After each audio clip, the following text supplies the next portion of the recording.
bedtime for you guys. And that's how it starts. I'm like 9:30. I'm in bed, like crashed out. Survivor specialist Phil and Will are back. I don't think Chris realizes that that's how this podcast is going to start. We all know Chris's bedtime now. We have very special guest in Chris Hammons tonight. We're so glad we could get this figured out, and technology is on our side tonight, it seems. We're actually live, so this worked this time. Yeah, no kidding. But I'll say this, that probably the combined delay that we had was probably less delay than Brett and you guys had because of Brett. Yeah, and I'll say this too.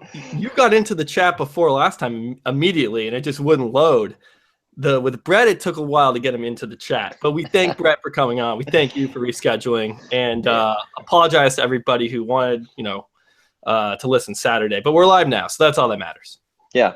Well, I'd like to start out, since I'm a lawyer, kind of an opening statement here. The big buzzword right now to me, and it fits Survivor, is alternative facts. Okay. Perfect. And I think we have probably literally 20 sets of alternative facts because there's 20 contestants.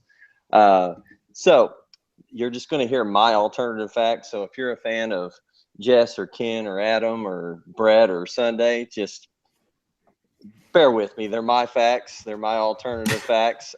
Brett's are clearly, he's living in La La Land. But so just bear with me. Everybody needs to know that in the parameters of Survivor, we all have this story that we build in our head.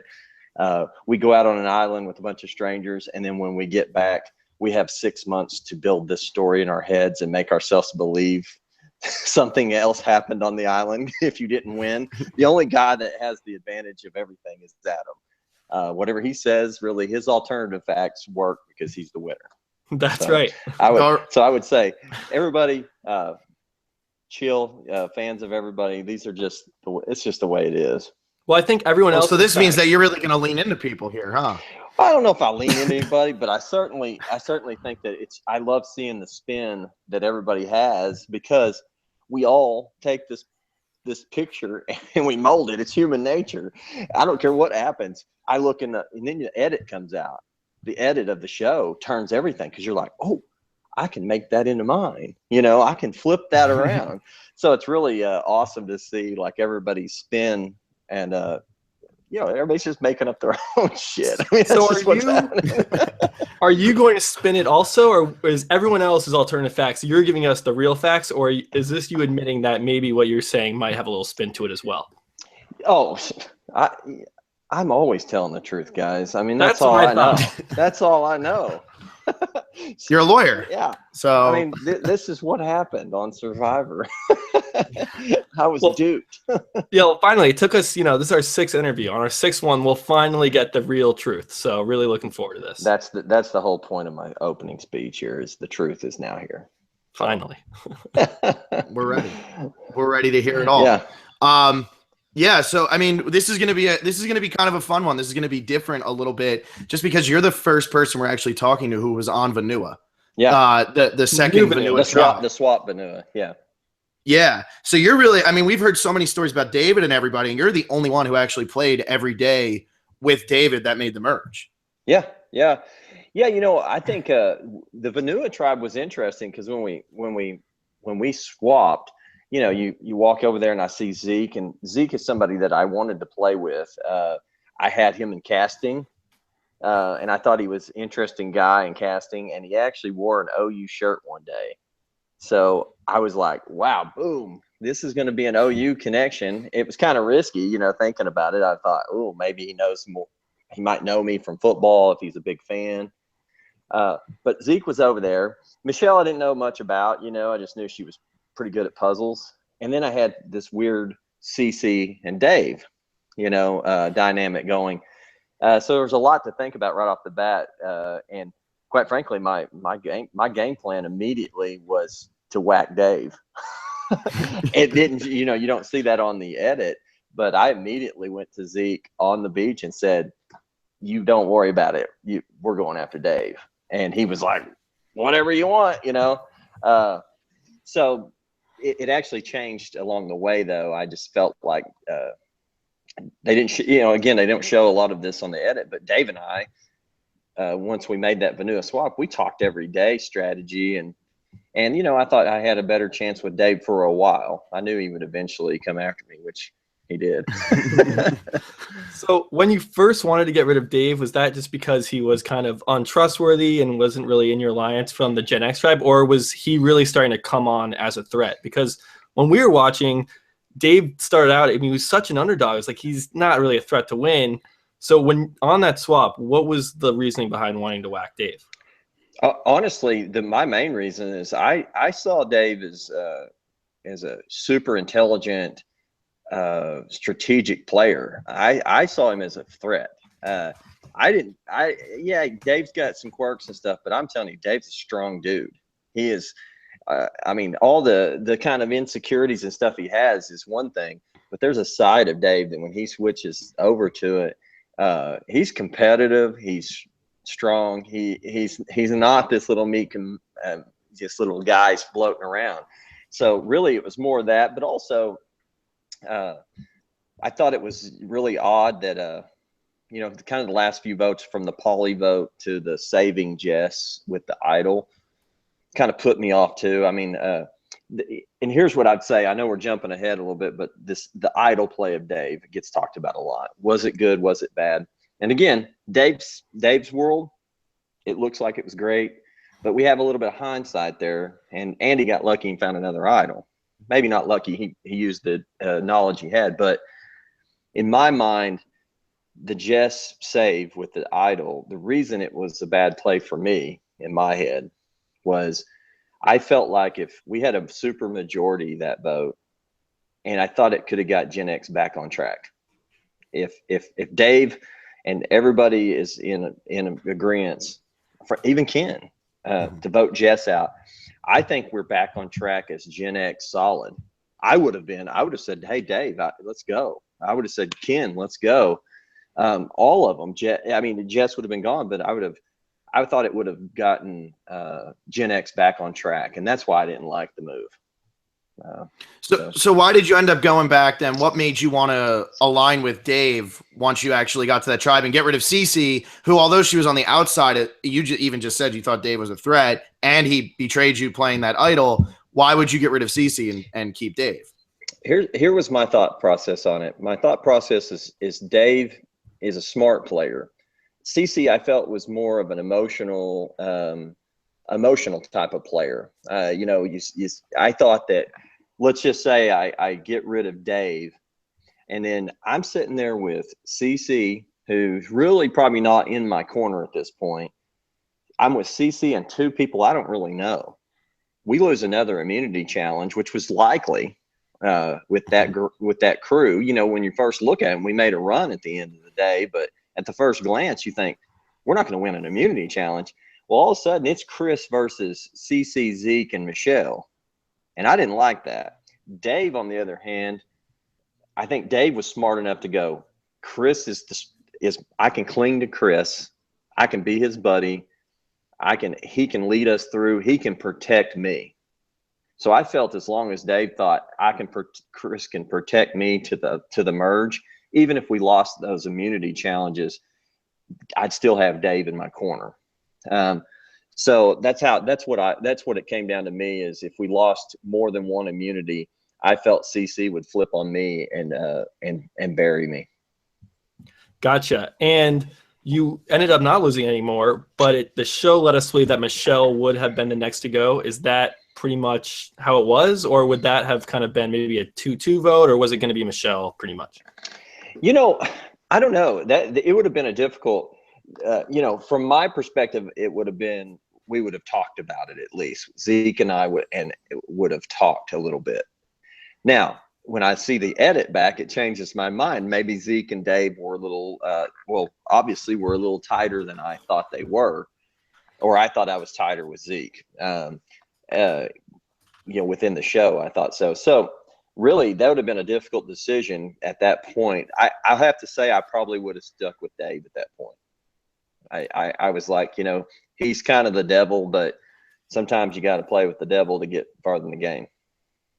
Yeah, so you would have been stuck on the team. You would have sided with the two devils pretty much with Zeke and Dave and probably gotten rid of Michelle. Did you bond with Michelle though? Because we had the one funny scene. We didn't see that much of Vanua after the one thing, but then we saw the funny scene of you guys just farting and burping and doing all your stuff, and Michelle's just sitting there like did you guys? It seems like you guys were having fun with it, but did you bond with Michelle?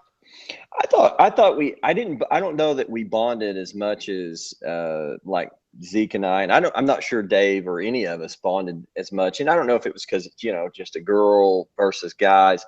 But Michelle, outside of the show, Michelle was like my most pleasant surprise. I love Michelle. She's like one of my favorite people on the show once we left this site. But within the game, she was pretty kooky, she was, kind of, I don't know if she was playing up this whole missionary thing, but within the game, I was a little bit like, whoa, man, I'm not sure I can go this route, because I wasn't sure, she was a little bit, maybe, I don't even know if it made it on the show or not, but I was like, at one point in time in one of my side interviews, I was like, she might just see a butterfly land and be like, that's a sign, let's go somewhere other way. But Michelle she's probably like, I don't know, she's probably like a genius. I think she's like 50 times smarter than me too. Like, I'm serious. Like, she has like her own language. She's like super, super intelligent. So she was just scary and puzzle queen. So we didn't bond as much as personally until after the show. Once I got over to Ponderosa, me, her, and Taylor, we were, we were just like buddies immediately. So we didn't bond as much, but really the Michelle downfall for me was I really felt like Dave, Zeke, Michelle, and I could make. We've been through this wonderful run at Vanua, and we won these challenges and had the food. And I thought that we would make a pretty good team going forward, because she would have some ends with with the Jays and the Taylors, and we would have, Brett and Sunday and kind of this crew. But when we merged, I don't know that she spoke another word to me or Dave or Zeke. And I don't know if it was intentional, but it was, again, my world. I'm seeing, whoa, she's not back over here with us. And so that was one of the things that happened with Michelle. That's really interesting, because so far we've heard from Sunday and Brett. They both said as soon as they hit the merge, Jay kind of stopped talking to them.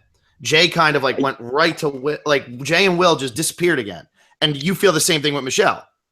Yeah, and I kind of saw that with Brett. Brett and I were, of course, right when I see Brett and Sunday, I'm like, what? They made it? Michaela's gone? Are you kidding me? And so I was like, instantly talking with Brett, and they were talking, Jay's good, Jay's in with us. And pretty soon, we were all like, it doesn't look too good right here, guys. This looks like they're back to the solid, kind of the in crowd of the Millennial tribe. So at that first vote at the merge, how confident were you that you would be in the numbers? Because the merge vote's always pretty crazy. And when Phil and I talked about this, we weren't really sure who Jay and Taylor and Michelle thought they actually had. And did that worry you a bit at all, that they weren't kind of, I don't know, running around scrambling, or maybe they weren't talking to Brett and Sunday all that much for those 3 days? So I don't know, but was that suspicious to you at all? Well, again, the edit, they do a great job of developing the story, but there's just so much that's not on there. What happened? Quite frankly, what happened on the first merge vote was, we thought, okay, let's go after Taylor or Jay, and somebody, maybe one of them has an idol, and then we got scared of that. But what really freaked us all out was they came to us with Adam's name, and we were like, what? Adam? At the time, Adam's under the radar completely. Adam's somebody I was wanting to take to the end with me. Like, I was like, oh, this kid he's not anywhere near playing right now. Well, and of course that changes, obviously, wins the damn show. But they came with the Adam, and then there was this rumor that it was my name being talked about. Well, I said, hell with it. We got to knock one of these guys out. Well, eventually we came up with, if they think it's Taylor and Jay and we're splitting votes, maybe they play an idol, why don't we just go for Michelle? And it makes it easy. And we felt like we had it, because we had Dave and Zeke and Brett and Sunday and Ken Jess. I mean, we had it at that point. And so in between like Taylor and Michelle, did any part of you kind of feel like you wanted to keep Michelle around because you did, have that connection from the Vanua tribe? Yeah, we did, but I'm telling you, things switch so quickly because you're so like emotional and you're figuring stuff out. And when she went to them and didn't talk to us, I mean, we were expecting to get some information, like, hey, here's where we're at. It just felt like there was none. It felt like she was gone. And at that point, and Zeke did a good job of playing. He was really leery of Taylor, Jay, and Michelle because they were opposite of him when he was on the Millennial Tribe. I mean, he was on the bottom and they were on the top. So I think Zeke did a good job of pushing us that way too. It might have even been Zeke who came up with the idea of Michelle. I can't even remember. I'll take credit for it. It was me. But I think Zeke. Alternative fact. That may be really one. But at the end of the day, I think Zeke did a good job pushing us that way, and he got what he wanted. Wanted those kind of 3 millennials gone. Yeah. Okay. So now I'm just looking, and I know we just brought up like the first vote of the merge, and Brett's in the little chat over here, and he says, "Oh, stop it! Here they go with the Adam, the first vote after the merge, most important nonsense." Did you feel like that was going to be a turning point, that first vote after the merge? Because Brett clearly does. I don't think Brett does, but did you think that was going to be a turning point? Does he turning point in the game, like crucial numbers? I didn't. Yeah. I didn't either. I didn't think it was that. I mean, every vote matters. Don't get me wrong, but I felt like there was going to be a lot of kind of flip flopping back and forth. I wasn't sure. I knew we had this kind of crew core. I thought we did with Zeke and Brett, Sunday, and I even thought, I'll be honest with you, I thought Dave was more in our camp than he was, because Dave and I, they don't show it, but hell, Dave and I were going off in every move talking. Like, we were, hey, we're in this together. Obviously that was wrong, but I didn't think it was as crucial either. I mean, we had the numbers. One of them was going home, so Okay, yeah. And you hit this merging. You just said you thought you were tighter with Dave. Dave had played the idol for Jessica, and then you guys go and you play together, and you and Jessica weren't getting along out there. Were you thinking Dave's going to go with Jessica? Like, did that cross your mind, or were you kind of like, he's got to be with me? That was a long time ago. Well, I mean, again, I may be in a different planet than what Dave, or maybe I'm giving him too much credit, but I'm telling you guys, in our talks, Dave brought up Jessica's name too. Like, hey, she's dangerous. And I believe, maybe I'm giving him way too much credit because I thought he played an amazing game. But I don't think I am. I think Dave kept that distance between Jessica and I separated so that he would have options. Because think about it, it's to his advantage for Jess and I not to reconnect, because he can go either way. He has both sides he's kind of playing. And I might have brought it up. I might have said, hey, Jess is a real dangerous player. She's really, she's got connections. But I think he played on that, and he was like, yeah, you're right. We got to nail her after we get a couple of these millennials out. And so, so that played into it, and Dave did a good job. I mean, maybe it wasn't his intention, but it worked for me in my head. Yeah, and he's, going to Jessica trying to get you out eventually. So, yeah, I mean, and it's easy for her. She's like, oh goodness, this jerk off, and we're the 3-headed monster. By the way, Hydra. Sunday sent me this. Jess called us the 3-headed monster, the Hydra. So my boys play with this all the time. They're like, this is Dad, this is Brett, and this is Sunday. So we always have this near. It's glad to see the Brett one still intact. I'm surprised you didn't make them like. Well, what would be like on the show? It'd be like Brett's over here, and he'd be like, Sunday, look at me. Is my hair okay? We're about to go into a challenge. Is it okay? How are my hair? And I'd be like, get out of the way. Let me go win the challenge. So that's kind of how that would go. Is Brett was always like, I mean, totally like, how's my hair? We're going, Survivor. So pitiful. Well, we got to ask now. Yeah, I was gonna say, talking about challenges, the one in the chair, like why were you picked for that one? And Jessica had said you just thought it was fun. Was there any alternative fact where it was actually strategy and it had something to do with other aspects of the challenge? You know, I got to come clean on this one, guys. You walk out to these challenges and you're a Survivor fan and you're like, holy shit, look at this challenge. Well, we walk out to this thing and there's a chair and there's pulleys and there's all this like up and down. I instantly, you know, they kind of turned to me. I was playing a coach, you know, so they like would look to me to kind of go, hey guys, I'm the coach. Let's go do this. Well, hell, I go, guys, this obstacle course here is pretty tough and we're gonna have to run it a few times. So y'all just gonna have to pick me up in this bitch. I just wanted to get in the chair. I knew the puzzle would be, it doesn't matter what you do in those obstacle courses. I didn't care how fast you go. It's the puzzle that wins it or loses it. No one gives, I mean, that's really how it is. So I knew it, even if they couldn't get me up there that quickly, but in the end, to my defense, I could reach higher and grab the things. So they didn't have to move me that bad, but it was just selfish. I wanted to sit in the chair. So was it fun? I'm glad we cleared that one out. What's that? Was it as fun as you had hoped it to be? Yeah, it was awesome. You know, you're in this chair and seeing it back and seeing Brett and them trying to pull me up in this chair, you know, I'm the biggest guy and I'm twice as big as everybody else. It was actually comical, but I came clean at I think at the finale. I think I told Brett, he was down here in Oklahoma one time and I was like, yeah, I just wanted to ride in that chair, man. Y'all were dumb enough to let me.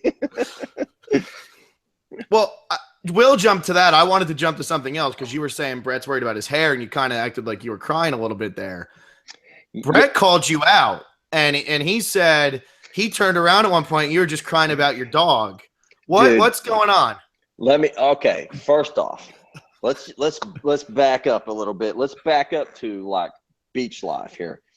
I didn't know at the time that Brett was homosexual. Okay. I didn't know. I wouldn't have cared either way. But I'll tell you this right now. Brett tried to start fire with my leg every night by humping my leg. And he slept next to me and he would be like rubbing my leg. I'd be like, well, dude, what are you doing? And they didn't show it on the show. It'd been funny as hell because I literally in the morning be like, dude, you're humping my leg, you know?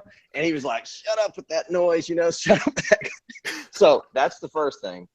Second thing is my dog died and we were talking about dogs and I don't know, you're on the beach, it's day 27 or so. I think hell, it might have been day 28. Maybe it was a premonition of me getting my ass blasted off the show.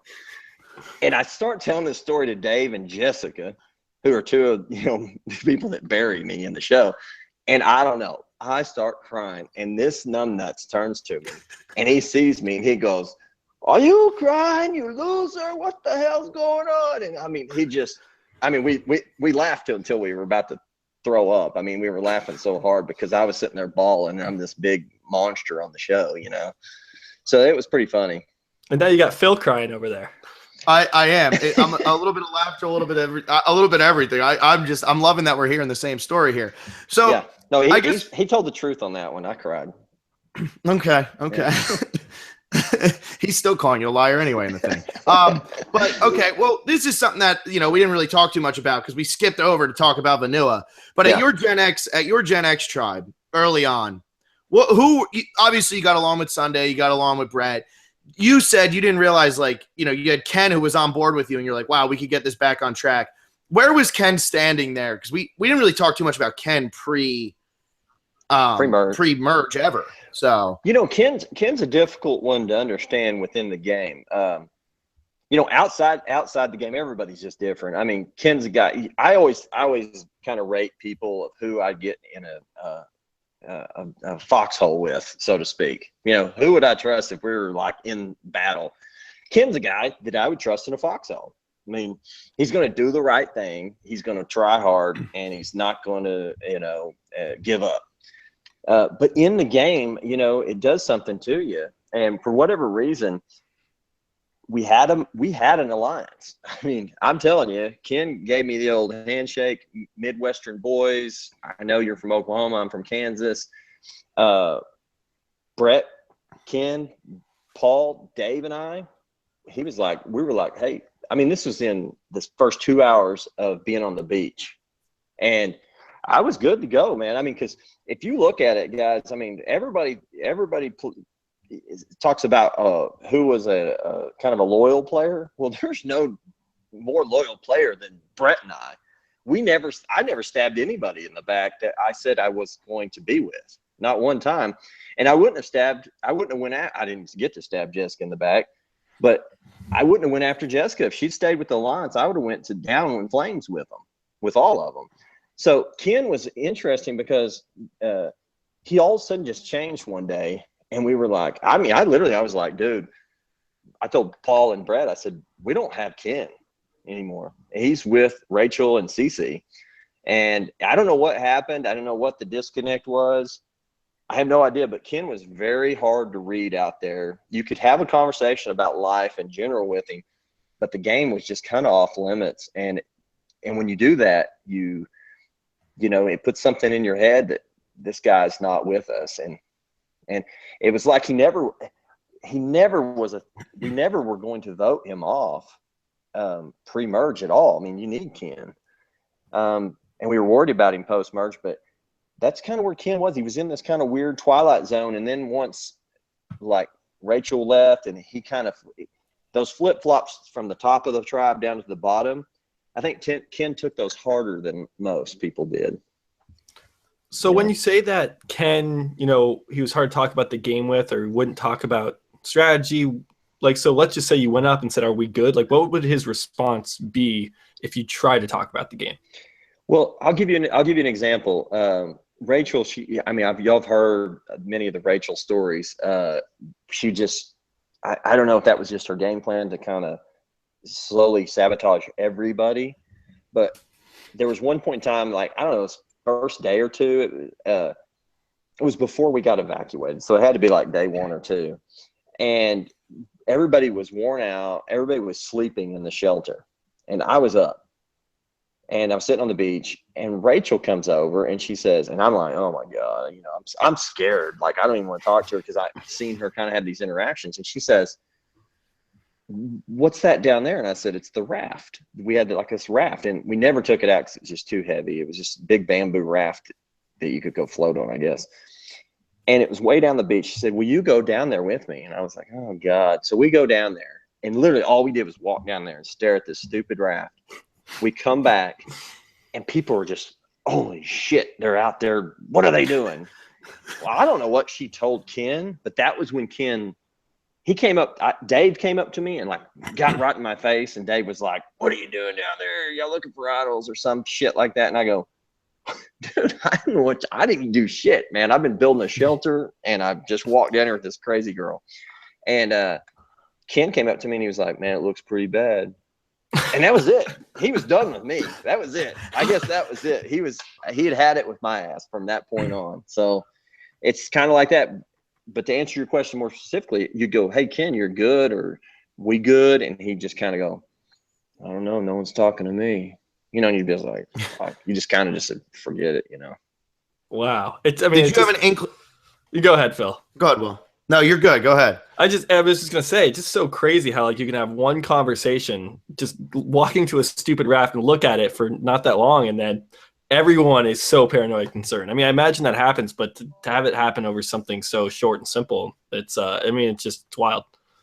No, it was so strange. Like when we got from that point on, it wasn't long after, I don't know the timing. It wasn't long after that we got evacuated, and I was feeling like I had no one. Like I felt like it was Paul and Brett and I. Like I didn't know we had anybody else. I thought, God, we are screwed. And I'm just not used to feeling that way. Like I'm like, you know, I've always kind of fit in and got, I don't know, been in. And I felt like I was out, and we were in this, I don't know, cement room, wherever they took us to hide out from the storm. And I never felt so damn alone in my life. I thought, holy shit, I'm in deep trouble here. Ken's like up in there. Everybody's talking with the girls are with Jess and Cece and Rachel are with Ken. And I'm just sitting there going, holy shit, I'm in trouble. But then it'll flip back the other way like that fast. You know, you get approached by Sunday and you get approached, and me and Lucy were really, really tight. So it's a strange game, and it messes with your head. That's crazy. And did you have any inkling? I hear you're saying you think Ken's with the girls, but did you have any inkling that David was as close with Ken as he ended up being? Because it looked like they were like inseparable for the most part. Yeah, you know, I didn't get that they were that tight. Honestly, I'll be honest with you. I knew they talked a little bit, but I thought it was just more like Dave was kind of on the bottom, and Ken I felt like Ken was like trying to take him under his wing and get him to be in an alliance, but I never thought Dave was that tight with him. And you know, and at the end of the day, you know, how tight were they?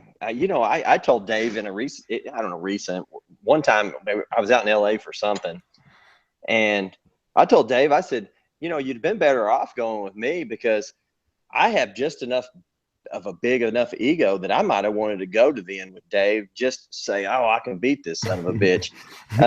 So he'd had a better chance probably going with me, because Ken had great reasons not to take Dave to the end. I mean, he's got a daughter and he needs the money, and Dave's going to win. So, you know, it's just interesting dynamics out there, and I'm telling you, you've got so much time in between getting home and when the season airs that you, like you said, you make up shit. I mean, I don't know. You just fit things. You try to backtrack and make it the best story. And then the edit comes out and it just blows your mind even more. So, I don't know, just a wild experience. That's for sure. Yeah. And so with you're talking about the edit and all of that, were you happy with how you were edited? Because you were my winner pick, by the way. So when you went out, I was devastated because I convinced myself after the first episode that there was no way Chris could get voted out. Just talking with a lot of people, you know, producers, people with the show. I was a choice of a lot of people. I think Rob as a podcast picked me. Yeah, I was heading in the right direction. I was heading in the right direction. My edit, I thought, was good. I mean, you know, everybody wants more and more airtime, and what's funny is a lot of the people around me, friends and stuff, they're like, oh my God, you're not getting that good at it. I'm like, I really am. I mean, I'm next to Dave and Zeke. I got a lot of airtime, you know, and so I honestly thought they were going to paint me as a villain. You know, I think they can paint you as any way they want because you say enough crazy shit in those interviews. It could be funny, or it could be sad, or it could be evil. So at the end of the day, my edit, I was happy with it, you know. Wish it would have went longer, but they can't stop that. Yeah. For 11th place, that's a pretty good edit. It really was. Mm-hmm. Yeah, and you said that you were, you know, one of the most loyal people in your season. You never backstab anybody. If you were to play again, would you have to change that mentality? And would you be kind of more cutthroat, you know, realizing looking at the people who did get to the end that they, you know, might have done more lying? Well, I probably will lie right now because I don't want anybody to know my strategy, but I think I would have a combination. I think there's just nothing. It's just kind of in me to buddy up with some people and have a loyalty factor somewhere. But I certainly would. I would keep myself more open in a future. If I played again, I would be more of a rogue, free agent. I wouldn't necessarily just intentionally go to stab somebody, but I definitely play a little more loose for sure. You know, because what we tried to do. I mean, Brett alluded to this. We were playing old school. This is where I disagree with Brett a little bit about Jess waking us up and all this stuff. You know, an old school game would have been new school because that old school has been gone for so long. If that 5 or 6 people would have just chilled for 3 seconds, you know, and made it through a couple of votes and built a little trust up, there's no way we would have lost. Like, we would have made it to the end. There's just period, end of story. So, I don't know, as far as, waking me up with Dave playing his idol to Jess. I felt like I was awake. I just felt like I got outplayed, Yeah, and I was going to say, I feel like most people were picking you at the beginning because we felt like you were going to be more of like the cutthroat. And you just said you and Brett were the two most loyal ones there. You weren't going to backstab anybody. And I think we all had in our heads like, oh, he's going to come out there and he's going to be a little bit more ruthless. And yeah. I mean, I don't know how that came across, but then you get to the night that you go home and you were 100% confident you were staying. Yeah, I was. I thought I knew they were going to come for me eventually. And trust me, if I need to be cutthroat, I can. I mean, I don't have any qualms about ripping somebody and blindsiding somebody at all. It's just that at the point in time, I mean, in my head, we had a good game plan. It was a game plan that didn't need all these shakeups. It's just straightforward. I just have a more, in my mind at that point in time, it was just too early to take me out. And I know Zeke, in Zeke's world, that was a good move for him. And, maybe it was, but I can tell you this, when Zeke talked about, kind of gathering his soldiers for this battle, I was the best soldier out there, like, period. He could have used me as a shield for a long time and really had a loyal ally in me. We had this Oklahoma thing, and we shared a lot when we were on Vanua. Like, I shared a lot of my story with Zeke and really threw myself out there to him about my background and my father and some of the struggles I've went through growing up to get to where I am. So I really thought that Zeke and I could have. I think if Zeke doesn't vote me out, and again, in Zeke, he thinks it's a good move, and that's fine. I don't, it's neither here nor there. But I think if Zeke doesn't vote me out right there, one of Zeke or I win the show. I think that's what would have happened, So talking about Zeke, I thought your whole cast Ponderosa was awesome. I think it was like one of the best Ponderosas that I've watched. It was really, really great. In yours, I was very surprised when you and Zeke kind of connected, and you came back and you were kind of wary and very, I don't know, you just couldn't, get that trust back with Zeke. And I'm just curious, is that back, and how long did that take if it is back? Zeke, when Zeke showed up, I was actually shocked because in my head, it's just really hard. You're put out there in a very, you make it 28 days, you make it 20, I don't care, you make it 10 days out there. You've put a lot on the line, and you do trust these people to a certain extent. And Zeke, I felt like we were friends. I did. I felt like we were really, truly friends. And when I'm walking down the ramp after I get blindsided, it hits me. I'm doing the numbers, and I'm like, who in the hell? How did this happen? And it hits me. It's Zeke, So that first night or two at Ponderosa, I kind of put it to bed, and I was like, look, I'd have drowned Zeke to win the show. Like, I'd have put him in the ocean and killed him to win the show. How could I be mad at him for blindsiding me? But when he showed up, and the tribal councils were terrible for me, I would just be pissed at tribal council. I mean, I just literally was pissed. Sometimes I was putting on just to screw with Dave or something. I'd stare a hole through his head. But some of that was just me and Taylor. He'd be like, hey, let's mean mug everybody and see what happens. But when Zeke showed up at Ponderosa, it brought up this whole deal of what you did to me was pointless. Like, at least you should have won the damn show if you're putting me out of the game. And so I was really pissed off when he showed up at Ponderosa. So I sat over and I did my puzzle for a little bit. It was probably. Did you ever finish it? Oh, here we go. I'm working on the goddamn puzzle right now. Look at this thing. I don't even have a one. I went online and bought the damn puzzle, and it is the hardest puzzle ever. And I don't even have Taylor stealing pieces now, and I still can't get the son of a bitch done. So you got to get Michelle over there. I need to I damn near took it to my office and just had interns work on it for like hours straight, just till I was just going to be like, y'all are going to do this puzzle. No legal work, But back to Zeke, Zeke shows up. To answer your question, it was probably an hour or so that I was just kind of stewing. I went over, I sat down with him. We had some beers that night. Next day, shrug it off. From that point on, Zeke and I have been pals. He was going to come to Oklahoma, and I had it all set up. Brett and him were going to come, and we were going to run out of the tunnel with the OU football team.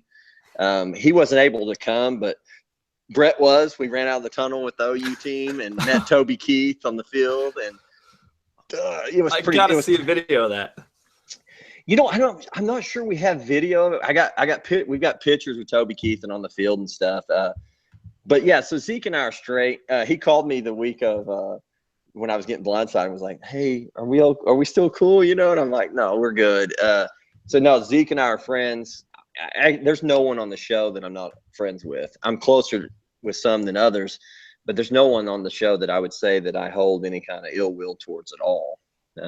Especially Zeke. I mean, how can he stay mad at Zeke? So that it didn't last that long.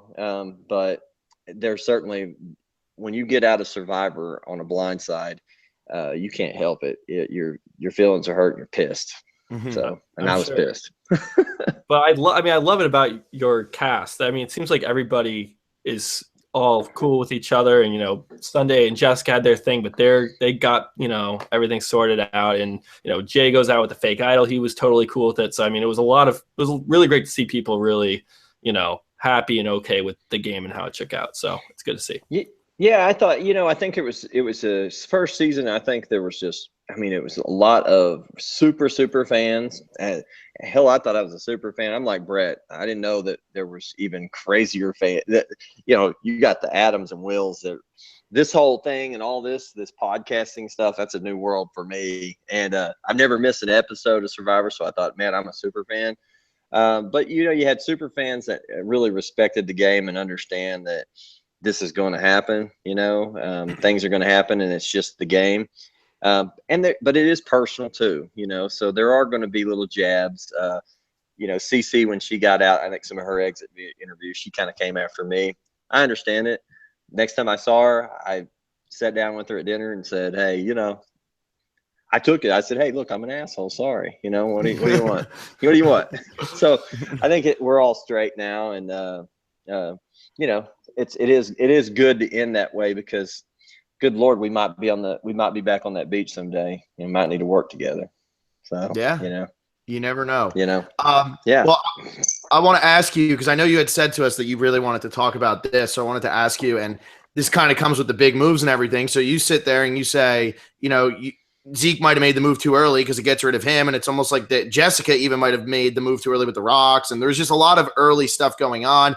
Jay could argue with Michaela. Adam really didn't. He tried to make an early move and he failed. And then he gets to the end, and you had said you really want to talk about why you went up there and why you had defended him like that. Yeah. And why he was successful, like doing that. Yeah.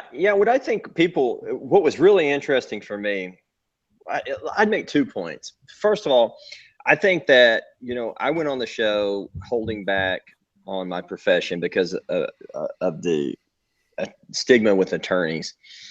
And I think it was actually a big mistake. And I'll tell you why. Because that's part of who I am, like down to the core. And, going for the little guy, I've been fighting for the little guys. I've been a defender of so many minority young men and women in criminal courts and fighting for injured people. And I'm so passionate about that. And it took away a piece of me out there that I think would have really connected with some of these millennials.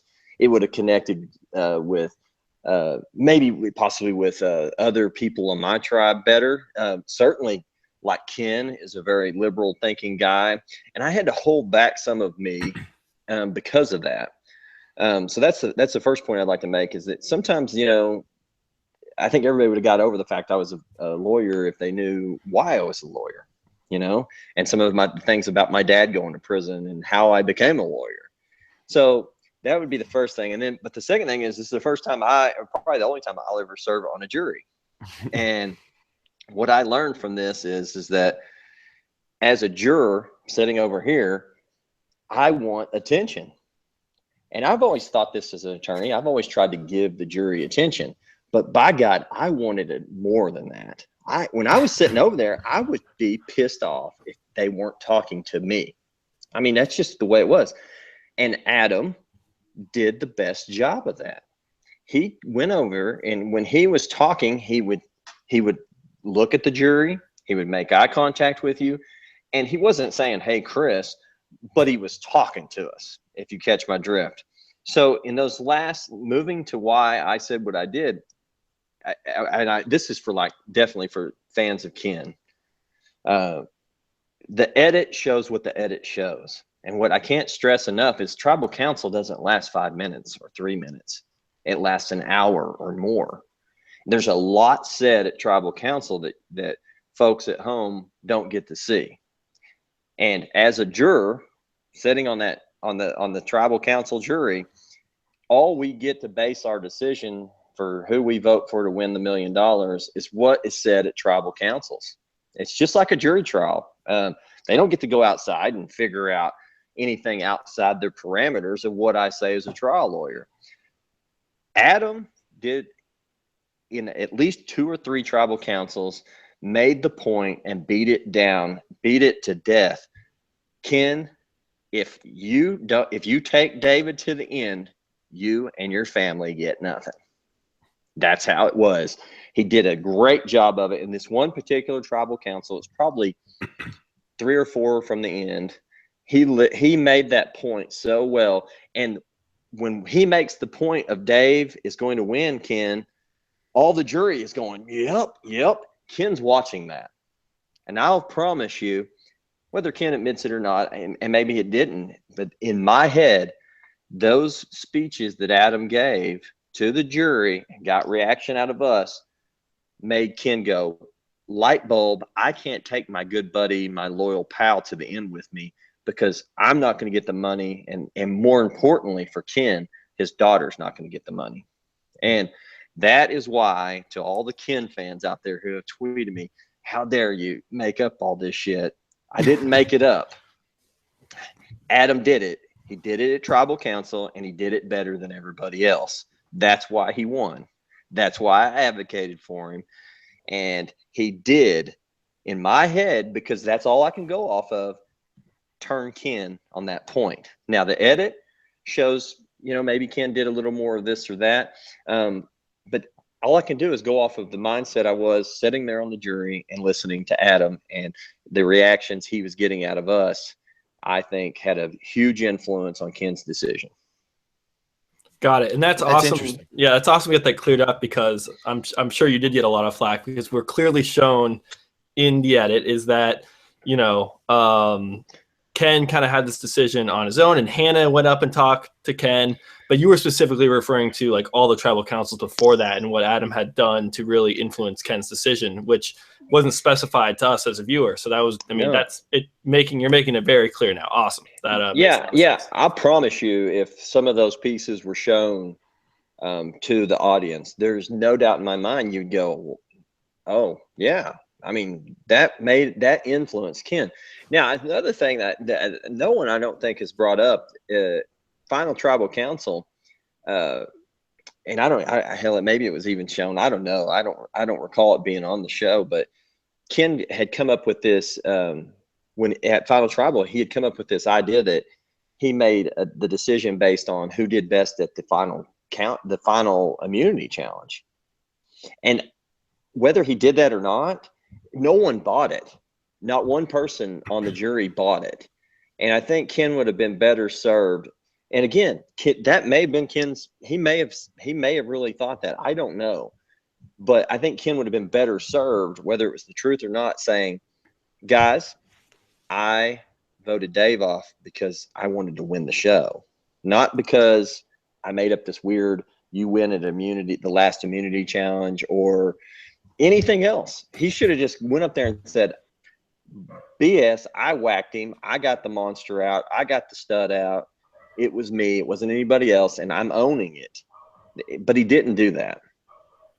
That's why I made my decision. If he had owned it, would you have voted for Ken? It would have been close. It would have made it more difficult for me. If he'd have owned some of that and left alone this idea, because again, in my world, he wasn't a loyal player, and he was spouting that he was a loyal player. Now he was loyal to some people, but when I was sitting over there, I'm like, well, how are you any more loyal than me? I basically went out because of Paul. I mean, there was a lot of lingering effects of Paul, and he was my buddy. And I was like, by God, I'm gonna get back my buddy's honor, kind of deal. So I was, from my perspective, I was like, I'm just as loyal. Just because I went a different route or I'm not on your team doesn't mean I'm not loyal. So I think those different perspectives of how people come it's what you get on a jury. And from Ken's perspective, I'm sure he's like, wait a minute, like that's not what happened. But all that matters is what the jury thinks. It doesn't matter what the reality is. And I've learned that in jury trials. I'll promise you, the big verdicts I've gotten, it's because I told my story better to the jury than the other guy. Whether the stories are all the right or wrong, my story was better, and that's how I'm successful at a trial. So. And so now the one person you haven't mentioned from that final three, you haven't mentioned at once this entire podcast, is Hannah. Did you have any type of relationship with Hannah? And what was the vibe like with Hannah, with everybody? What were you gathering? I didn't have a whole lot of relationship with Hannah. She would be hanging around Zeke a lot. But it was hard for me to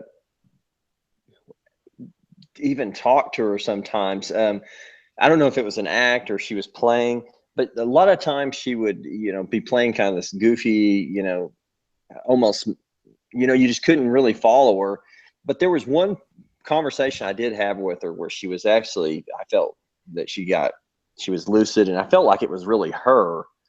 And that was it was like a 5-minute conversation out of all the time we spent that I felt like she was being real. So again, I didn't have much of a relationship with her, and really just didn't she wasn't going to get my vote. She just wasn't, under any circumstance. Now, that's just the way I saw it. She wasn't going to get my vote.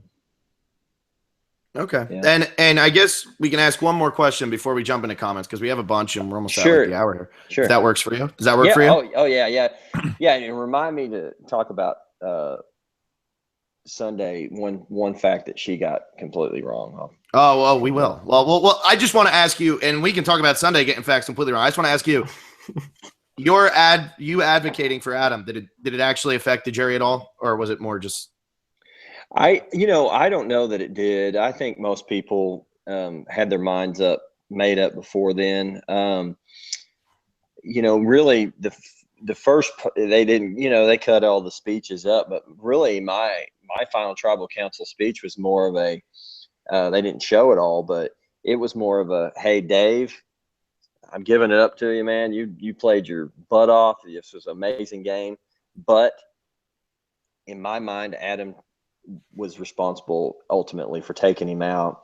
What they didn't show on there, okay, the water challenge where I grabbed Jay and Adam and held them, and just held them there while Dave swam to the pole. During that, Adam, right when I grab a hold of him and Jay, Adam says, "Chris, you're so strong." I mean, literally, that's what he said. And Jay was like, "Shut the fuck up." I mean, Jay was so pissed, and I held these guys forever. They don't show it. I held them probably for a minute and a half, so Dave could get to the deal. What the final tribal, I got kind of real serious with Adam, and of course, they didn't show this, and I said, "Adam, you have one question you have to answer for me, or you won't get my vote." And I was like, "Are you ready?" And I mean, I was like serious, like mean face. And he was like, "Oh shit, yeah." And I go, "Just how strong am I?" So he knew he had me there. It's really funny, but they don't show some of that stuff. Mm-hmm. Is there before we get to comments, is there anything else from that final tribal council that you would like to share with us that we, did get to see? I don't think so. I think it was pretty straightforward tribal council. There really wasn't anybody that one comment that Brett didn't get on the air, which I thought was really a funny comment. At some point in time, Adam said something to him, and Brett goes, "Oh, well, all of us would like to be sitting up there with that dream team." He was talking about Ken and Hannah. I don't know why it was funny at the time. Just Brett spouting off. It was really kind of a funny comment at the time, and it didn't make the edit, of course, but that was one of my favorite, that was the only thing that I thought was really a jab, hey, that's the dream team. Brett said that a lot on our podcast. He said it was $1 million. Whoever sat down next to the two of them was going to win $1 million. He kept saying it over and over again. It's odd, but things could have changed had other people been sitting there. But in my mind, that might have been true. That they weren't gonna win. And again, it's no knock on their playing or anything. It's just the way the perception was. Mm-hmm. Well, let's get to this then. I mean, Sunday's in the chat. What'd she lie about? What'd she get completely wrong? What was her big strategy, which was a fine strategy, was to align with 2 alpha males.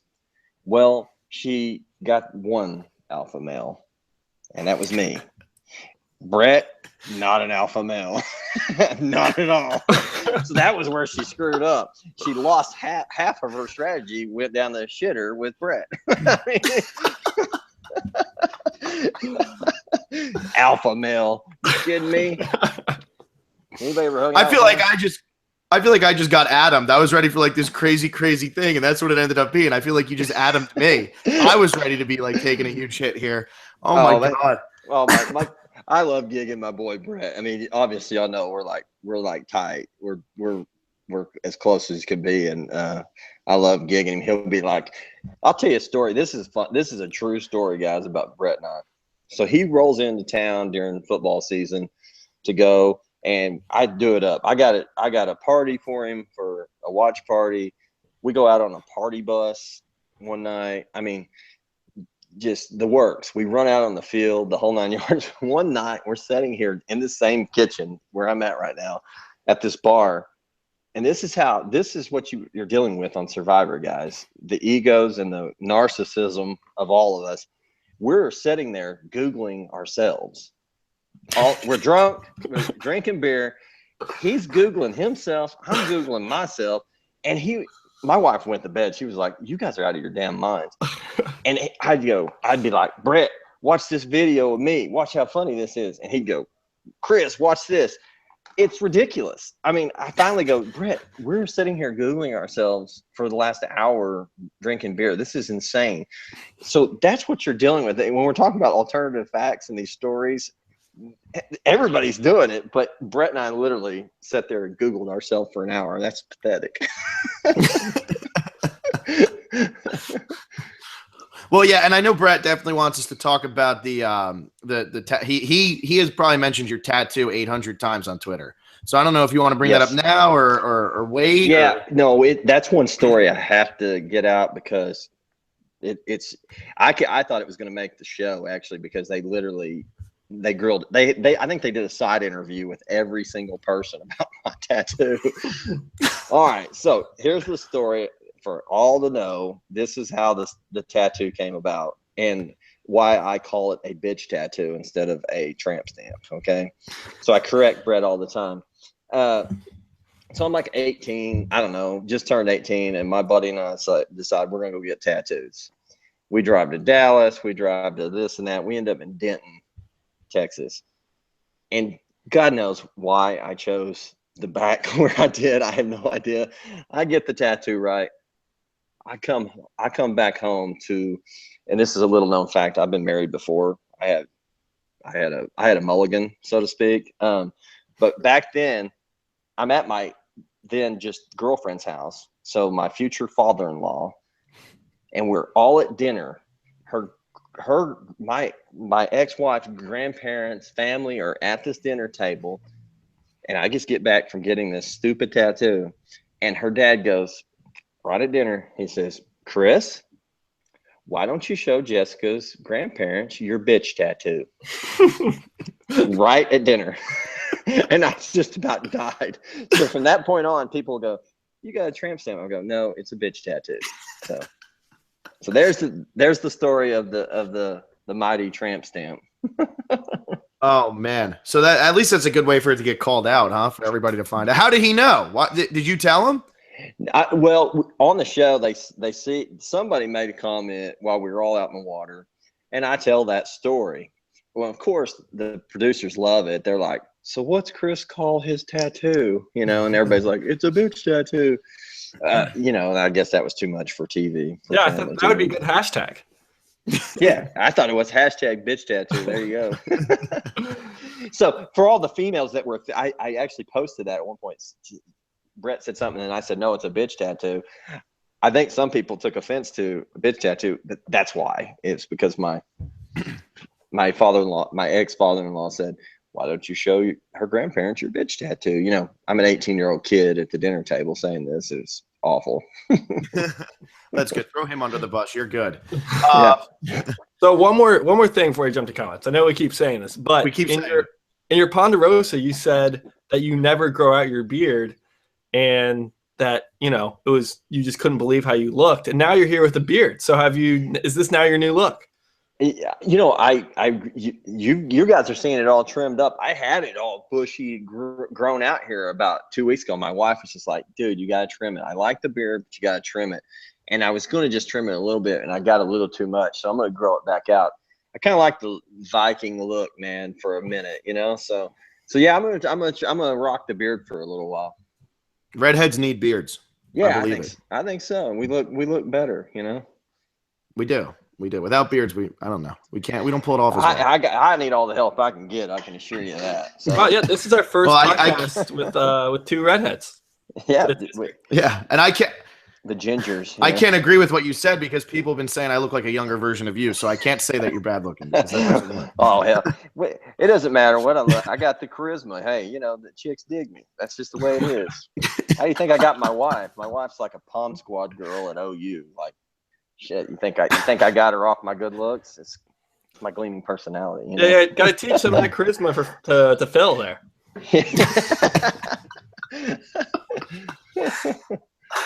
Yeah. All right, now we can jump to comments. Now we got our shot in it, Phil. Now let's jump to comments, huh? Yeah. I was gonna look at because there was some tweeted at me, but yeah, tell me what do they want to know?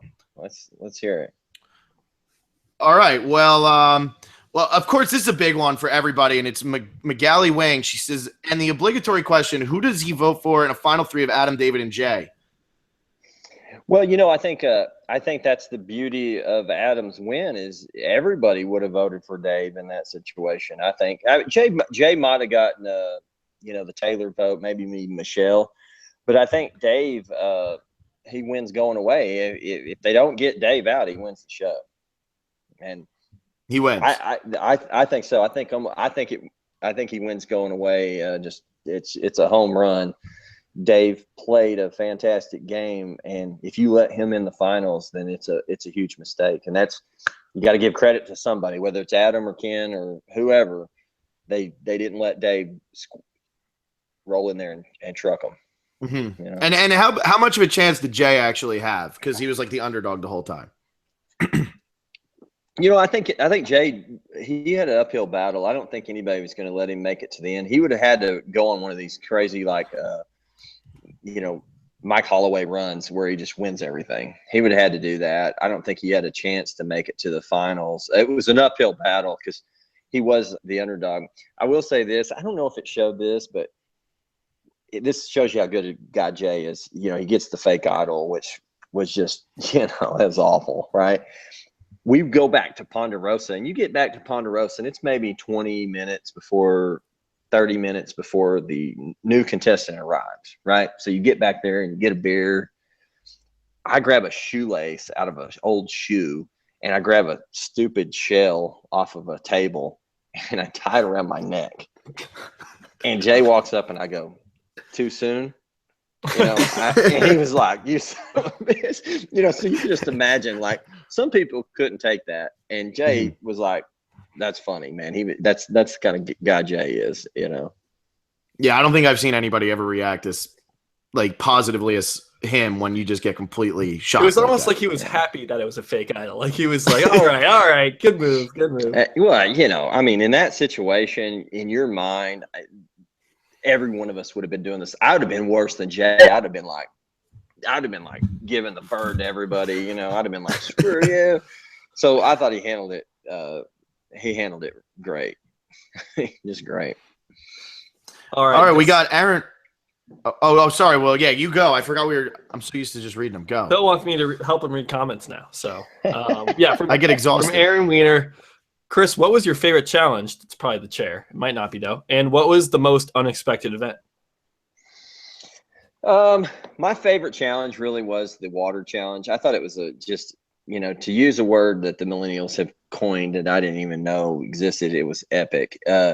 They show on the show, they only show 3 rounds. We actually did, they showed to the 3. We actually went to 5 on the show. So Dave and I went 3 times, not twice. And it was a really brutal challenge. They lasted a long time. And to win the meet at the end, that had to be my favorite challenge. And then what was the other part? What was the most unexpected? Yep, most unexpected event. Or most unexpected event. If we're going to say event, I mean, the Paul Blindside's an event. That was unexpected to me. But aside from that, I guess like the swap really wasn't that unexpected. We thought there was something coming because there was just too many of us. Just Storm. I mean, that's gonna be crazy. Getting evacuated was pretty wild. That was pretty nuts. Or if we base it on Ponderosa, it could be Michelle's dancing too. I feel like you were very shocked by that. Oh yeah, she can dance. I was like, missionary. Jeez, cowboy boots, bikini on. I'm like, dude.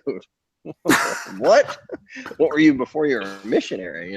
Like pretty wild. Oh man. Mm-hmm. All right, we got Gamer Girl. Chris, what was your reaction when Jay called you the Hulk, and did anyone else call you the Hulk out there? The millennials all called me the Hulk up until they met me. I mean, that's all they ever said. They would be like, "Hey, Hulk," and they'd make comments about being the Hulk all the time. Like Jay even said, like after that challenge when I grabbed him, he had like went back and he went on a rant about the Hulk. And I don't know if there was some sort of licensing problem. I don't know why they didn't just let that out, because it would have been funny to hear Jay's reaction, because he's a competitive guy. And I held him like a little baby with another grown man for, I humiliated him. And when I got back, I said something like that. They were asking me about it in one of the walks, the side interviews. And I said, it does something to a man to be treated like that. These two grown men just got punked, So it'd been funny to see that on the show. But yeah, they all called me the Hulk. Now I have a question that kind of it goes off of that. Is everybody has told us pregame they all thought you were a football player. It came out in all the pre show stuff. Did that ever come up? Did anybody ever ask you? How did you play that off? Did you ever think that people were actually believing you played in the NFL? They all asked me, and I think I was everything aside from being a lawyer, I was really just brutally honest. I said, hey, I played at OU, I had bum knees, just didn't work out. The NFL just didn't work out, whether they believe me or not, I don't know. I think Paul probably still thought I probably played, maybe a couple of the others probably still thought I played, because like in casting, you got to understand, like, people are telling you, kind of hinting, like, this is what you should wear. And so I was always like suited up. Like I'd always have like a pretty nice jacket and nice shoes on. And so people thought I think they probably thought I was an NFL guy, because I'm walking around like a nice clothes. I'm a big guy. What the hell else could he be? So, that I don't know if anybody actually believed my story that I was a coach or not. I think everybody eventually did, but I don't know. Yeah. Okay. Yeah. All right. We have another potential final 3. If it was Zeke, David, and Brett, who would you vote for and why? That's from Giovanni. It would have been hard for me not to just throw a vote Brett's way, but I still think Dave wins there. I still think Dave, because this particular group here seemed to be able to set aside their personal interests and really say who was the best game player and who did the best at the end. Who out of these three did the best? And Zeke might have made a better story, or he might have made a better pitch at the end. I don't know, but from my perspective, I think Dave still wins that deal. I might have hustled him, Brett, a couple of votes to get him the second place money. Mm-hmm. You know, there you go. So, there you go. Yeah. Noah asks, you ever going to upload that audition tape? And then there's emoji of a dog and an emoji of poop. I guess I should. I don't know if I can. I guess I could ask CBS. I don't know how the rules and that stuff goes, but it is pretty funny. I showed somebody the other day. They were in my office and they were like, maybe it was just people in my office. I finally showed them. It's pretty gross, man. I mean, because I do this thing where I had this like red curtain on me, and I act like I was like a news guy. I was like, and let's cut to the story of some asshole eating shit to be on Survivor or something, something really corny. And then I pan to it, and that's when I edited in the video of me eating this thing. And so what made you, was that like an idea you had, like this will get their attention, or was it kind of off the cuff, like let me just eat shit and see what happens? Well, okay, so the same father-in-law guy that said the bitch, my wife just texted me and said, you better not release that video. Same father-in-law guy that told me, nicknamed the bitch tattoo back here. This is probably 15 years ago when I was first applying for Survivor. He thought he was just jacking with me, and he said, the only way you're ever getting on Survivor is if you go and you eat a piece of shit from your dog Jake. And I was like, shut up. So fast forward 16 years later, I still got, well, let's say 13 years later, because this was probably 3 years into me trying to get on the show, because my dog Jake would just pass away and he's like 13. I won't start crying. But anyways, I'm sitting there going, how can I get on Survivor? I got to make a, and I go, you know what? Maybe his idea was the best one. And I just did it. It was one take. And did you do it like right after? Like, did you get called? Like, was that for season 33 or was that for earlier? Yeah, no, that was it. Wow. The producer called me, and she said, I watched your video. I said, yeah. And she goes, you're either going to be on the show or we're never going to speak to you again. And I said, fair enough, man. It sounds like I got a 50-50 chance. That's great. Mm-hmm. That's awesome. So yeah, I guess it was a novel idea. It got somebody's attention anyhow, All right. Now everyone listening who wants to be on the show is just going to start eating shit for their videos. Hey, you got to do it just right though, because man, I got it, and I mean it's like in my teeth. And I go, I had the camera on me, and I go, I just ate shit to be on Survivor. I mean, how can you say it any better? I don't think you can. I don't think you can. Michael V asks, would you have taken Sunday and Brett to the final three with you? That's a great question. At the time that I got knocked off, I don't know that I'd have taken them to the finals, but honestly, probably I would have ended up at the finals with Brett and Sunday, because if we'd have made it to 5 or 6 even, I think my personality, I just don't think I could have voted them off. I don't think I could have. And quite honestly, whether it's Brett hates it when he's called like a pawn or anything, and I'm not calling him a pawn. I'm just telling you, again, perspective of the jury would have been that they rode my coattails. Whether that's true or not doesn't matter. I would have said it at the final tribal. If I was in there, I'd have said, guys, y'all know what these two did. They got on these big shoulders, and I carried their ass in here. And that's what I'd have said, and it probably would have worked. So maybe it wouldn't have been it would have been a little bit out of strategy, but it'd probably been more out of loyalty to those two, and just said, you know what, let's let it fall. You know, wherever it falls, let's go. But it probably would have went well for me just out of the perception that I was leading that group, you know. Okay. Gotcha. And this next question from Survivor CBS fans kind of has to do with that perception. If you were to play again, would you play more under the radar since you were so outspoken in Millennials versus Gen X? You know, I that was my game plan going in, was to keep my mouth shut. I opened my trap too quickly. I think up until the merge, I did just a great job of just shutting up and just kind of putting in a little bit of hints here and there. And I did get a little bit comfortable after we knocked off Michelle and Taylor, and I got more. I thought, you know, I can kind of see that. I can see the distance there. I can see the goal line. And I do think I stuck my neck out way too early. And so to answer their question is I'm not sure I was that outspoken to the whole group, but I was way too outspoken to a couple of people, and namely Zeke and Dave. So probably should have kept my mouth shut and just said, what do you want to do, Dave? I'm your boy. What do you want to do? And then because what Adam shows me is that you can make a comeback in the last 4 or 5 tribals. If you're smart and you play your cards right and you say the right things, that's all that matters. It's what have you done for me lately, to that jury. And they don't remember anything else. They don't give a shit about the meat challenge, and they don't give a crap about the slingshot or the sitting in the chair. They care about these last 3 or 4 tribals and what you say.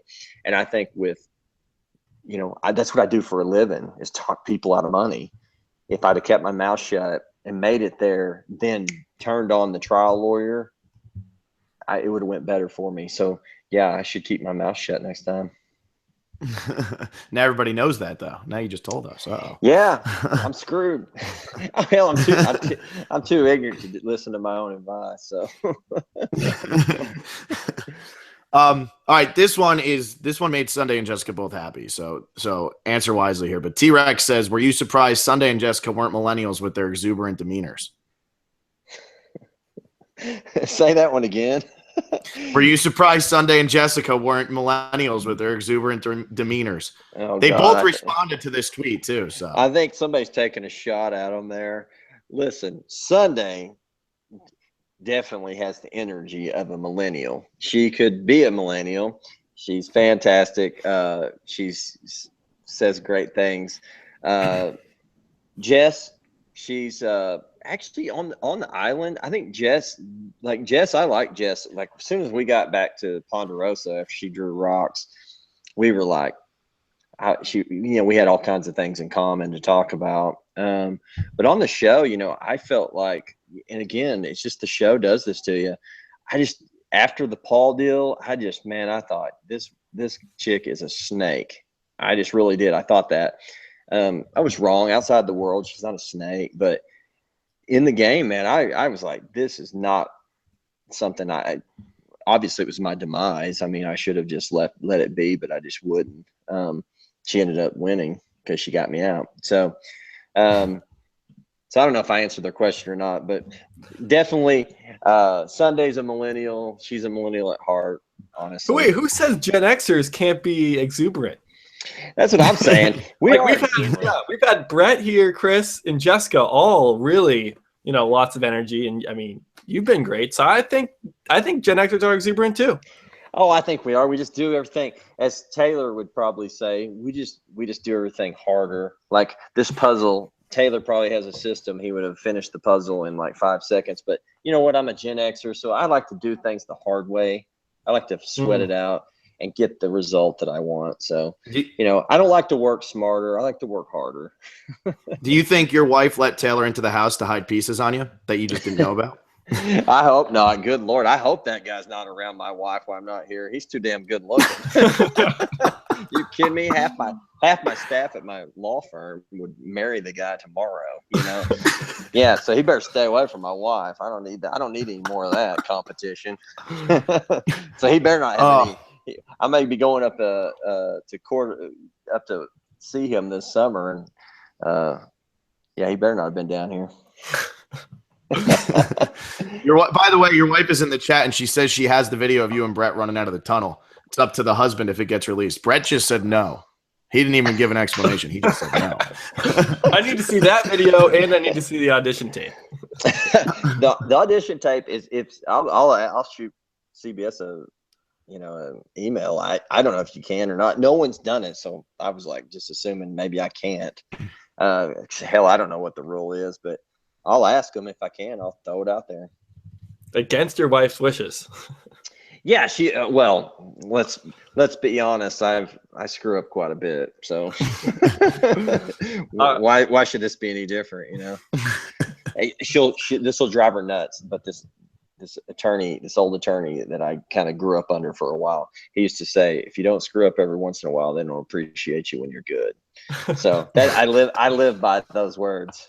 And she instantly put a sad face in the chat. Instantly. Well, we sometimes have this thing, dating tips with Phil and Will, and I think that's the best one that's come out. There we go. I'm telling you, all the guys out there in the world, they should be listening to that and following that advice. If as their attorney, that's what they should be doing. Wow, so. We're getting a lot out of this one. All right, we have a question from Jack Linhan. What was cooler experience, winning a national championship or going on Survivor? They're in different worlds, but I'll have to say, and this may piss the Sooner Nation off. Wow, Survivor was my thing, man, and I just love Survivor. And I would never, I don't want to give up my national championship. But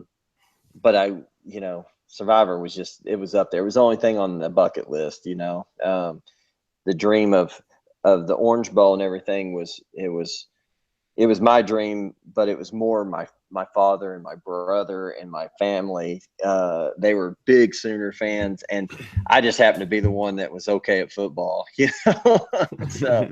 so sorry, Sooner Nation, but Survivor still, it's number one. So would you give up that ring to go out there again? Just the ring, but not the title. I would toss the ring to somebody to go. I'd give it to Jeff Probst. Probst, you're listening out there? You can have my national championship ring. Get me back on, baby. There you go. My wife's probably going to react. There you go. She's going to be like, you're not leaving again. Well, yeah, keep making mistakes. That's what you said. Yeah, that's what I do.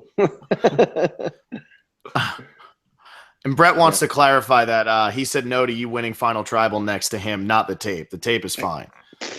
Let's talk about Brett. I mean, we could take a poll, but I just think that the perception was, look at Zeke. Why did he knock me out? Because he wanted my alliance. He didn't want Brett's alliance. He wanted my alliance. And that's because the perception, Brett, is, as I was running the show, hey, sometimes perception is reality, and those are my alternative facts, buddy. There you go. Well, this next question is perfect here. Wally Vaughn says, when did you realize that Brett had a crush on you? Well, it's oddly enough, like I said, we couldn't start fire with a bamboo saw, but he damn near did it humping my leg every night. So I was like, man, this is weird. Like, this guy's like a man's man, but dude, he is like getting his hair fixed by Sunday. He's rubbing up on my leg. So yeah, I really thought. Then when I got back to Ponderosa, of course, it all fell through. It all came into my head. I go, yes, of course, he's after me. I mean, he's gonna kill me on those comments. Oh yeah. Well, he even said on when we had him going, he said, how come everybody, as soon as he came, they found out he was gay, all of a sudden he had a crush on everybody. Adam said he had a crush on him. You're saying he had a crush on you. Hey, it's natural. It's natural. I mean, what was like? Oh, on the finale, Brett, he's like, he'll never be able to get me because I gigged him on the finale of Survivor in front of millions of people, with the whole true love comment. It was the best. He was like, I'm never going to be able to get you back. He's texting me right now. Like, no telling what he's saying. He says you're dead here. He says you're dead again.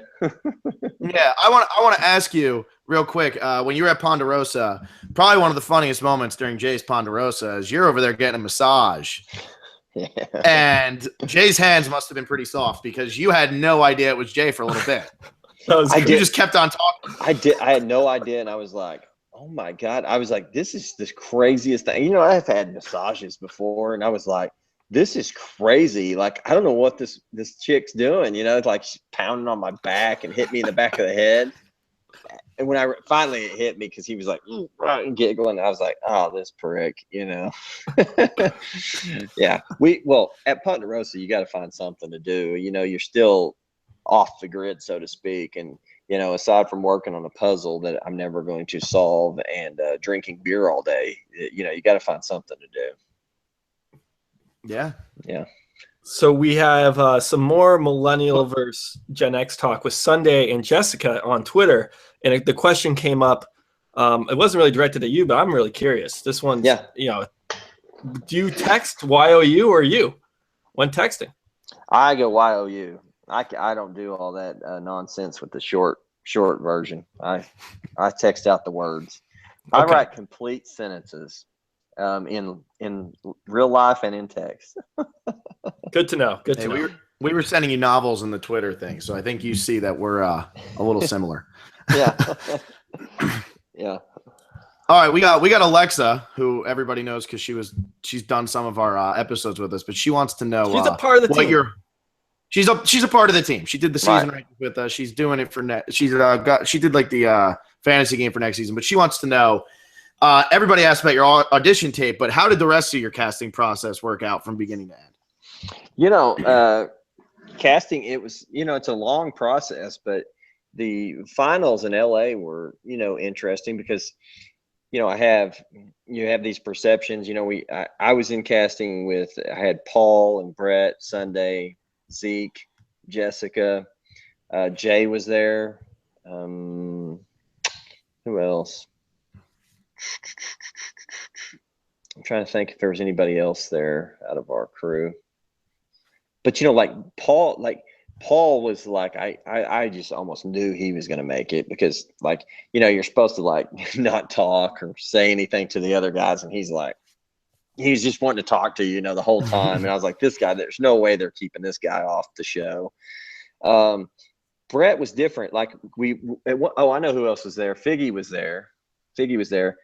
And we were all in this room one time. It was just like a hotel room, but it was cleared out, almost like a conference room, not real big. And there was I think at the time there was 20 something of us in this room. And I was staring around and I was like, no one looks like me. This is a good thing. Brett was the closest to my age, Good thing Phil wasn't there. Yeah, exactly. But I thought it was good. There was no one dressed like me, my size, that had the same age range. Brett was the closest, and I was like, he's still not. There was something about him. I thought he's not. He's not me. For me, I was fitting this niche of a father, married, professional, kind of successful guy niche. That's what they were selling me as, I think. So I thought that was really interesting, being in this room and thinking, okay, this is a good thing. I'm not staring at a bunch of clones of me, where it's Figgy, hot girl, there's multiple hot girls in the room. And I'm like, oh man, that'd be tough. Multiple Jay, the good looking surfer dude, there's multiples in there.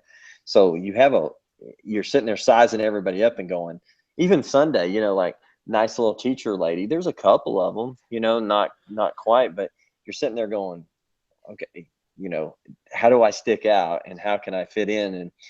And these things are pretty high pressured. You're sitting around all day. You don't know what's going to happen. And all of a sudden the phone rings and you got to go do something and you got to be on just like that, so it was really an interesting process to make it through each day thinking, oh God, am I going to get cut? Are they going to send me home? Am I making it? And it's just a lot of waiting around, and it's kind of like each kind of step you make, they kind of go, well, you're almost there, but we can still cut you. And it stays that way all the way up until you're on the mat in front of Jeff. Right? So they keep you hanging pretty good.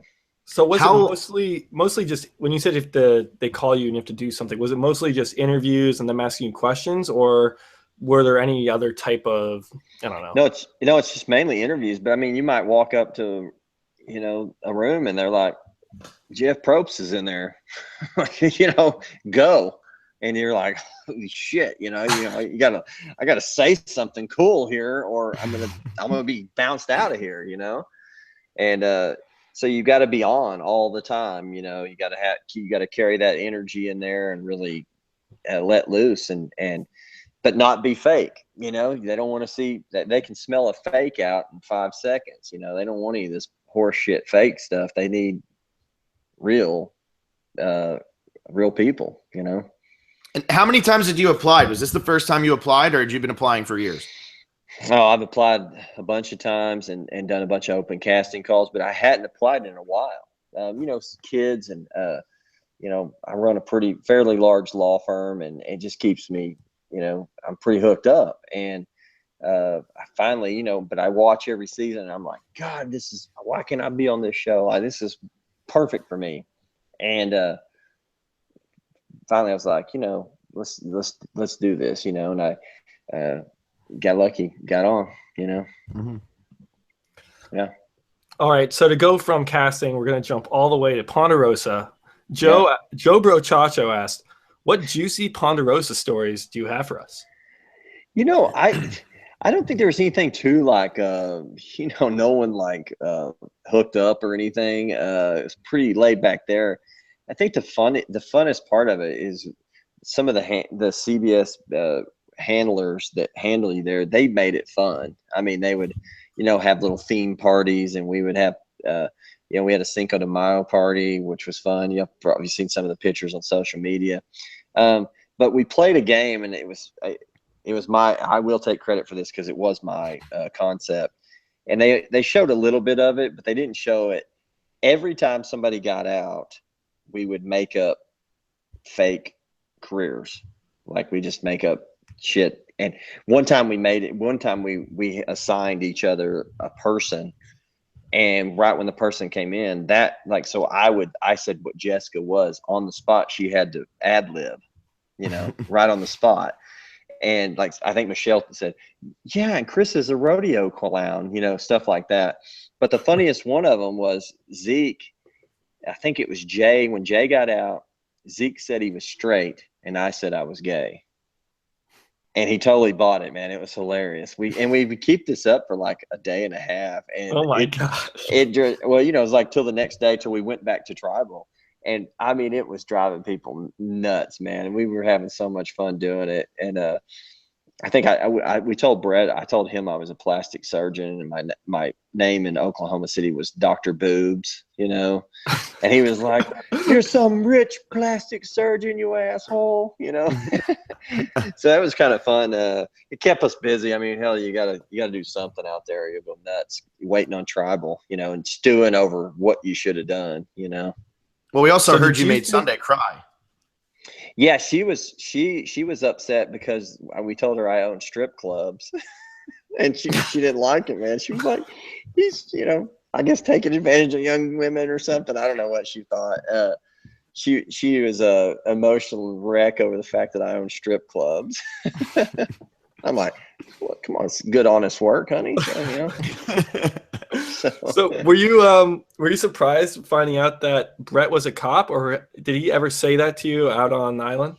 No, I mean, right off the bat, right when we stepped on the island, I said to him, I said, well, I thought you were a cop, because he said he was in the Air Force. I said, well, yeah, I thought you were a cop. And he was like, no, I work for a funeral home or whatever. And really didn't give it much thought after that. So the cop thing didn't surprise me. Being gay surprised me. He's, Brett's like a man's man, you guys talk to him. I mean, this guy, he's not your, stereotypical homosexual guy. He's kind of like just one of the dudes in football and beer. So that was a shocker for sure, but it was funny just because, like, he could have relayed that to me and it would have been fine. But I know what his perspective was like, this is an Oklahoma guy, a football guy, coach. He's not going to be down for me being gay. It's going to get weird. So I can understand why he didn't tell me, even though we were close. Mm-hmm. So we got Joe Uke, and you kind of touched on why you stuck with David during the tribe split, but when did he become the uber threat everyone saw him as? I think I saw it earlier on, but certainly by the time we swapped, I thought he was really dangerous. And then by the merge, he was really moving on up, because, like, even then at the merge, when we went to individual immunity challenges, he was doing well. And, a lot of this balance stuff and kind of endurance type stuff where you're just kind of standing on a beam. Hey, he was doing good. And I could see in his eyes a different Dave. He wasn't this little mild, meek guy. And he would come out in those challenges focused and ready to win. He was moving to win these things. He was competitive. So I was like, Brett and I would talk about it. We were like, that guy's, and he had the story going too. Mm-hmm. The lovable kind of the growth of how he was growing in the game of Survivor and putting himself out there. That stuff was real too. And that made him real, enduring. Everybody liked him, and loved him. And then he was also super smart and dangerous, just all the way around. So probably I certainly knew he was a danger in day 28. And so when some bitch is going to win it. When David, you guys had to, maybe you weren't there, but when David had to sit out, or he said he wanted to sit out a challenge, was he playing that up as if I don't want to be at anyone's team because someone has to sit out, I'll just sit out? Yeah, and Jeff ran with that, but y'all got to understand, he wasn't sitting out. He was sitting out of the physical part and getting to choose the team he wanted to go with for the win. Mm-hmm. He was still going to, if he sits on the sidelines and says Zeke's team wins, he goes with them on the reward. So, I mean, at the end of the day, it wasn't like he was saying, let me give up my seat for somebody. That's how it was perceived. That's not what was going on here, guys. He was saying, I don't want to go out here and run to the damn water like a moron. That's what was going on. It just turned into, it hit him emotionally because everybody was supporting him and saying, no, Dave, why don't you run with us? And I wanted Dave he was my good luck charm. Dave and I, from the time of the summit all the way until I was gone, won every food challenge up until that last day when we lost that challenge. The pizza challenge. We lost that, and that's when I went home, the next challenge. Mm-hmm. So, but we'd won every food challenge together. So he was my good luck charm. And we have Jar Jar Minks. This is such a trap. This is such a trap. I know. I'm not going to read the first part because I already know the answer to it also. But I guess I don't need to read the comment. Zeke is going to be on Game Changers. Just give us your opinion on, like, how do you think he's going to do out there? I mean, you got close with him. I think he'll do fantastic. He's able to adapt very well. I give it up to Zeke and Michaela to be able to go back to back. I don't even know how you do it, honestly. It's just the emotional toll and forget the physical. The physical's hard enough as it is. but the emotional toll that would take on you, and having to go from our season, which was a strong season of, really fighters, and as deep as Zeke went in that, because even though you're on the jury, you're still like super focused about the game and what's going on, and the next player comes out and you're rehashing stuff, so you're really focused. So to go from that to go home just for a little bit and then go back and do it again, is really, and to do it with a bunch of returning players that are going to be playing at a really high level. I give it up to him, but I think Zeke, I don't know how well he did. Of course, he can't tell us, but I bet he does fantastic. I bet he makes it far. It wouldn't surprise you if he makes it to the end at all. But he's going to do well. He's going to fit in.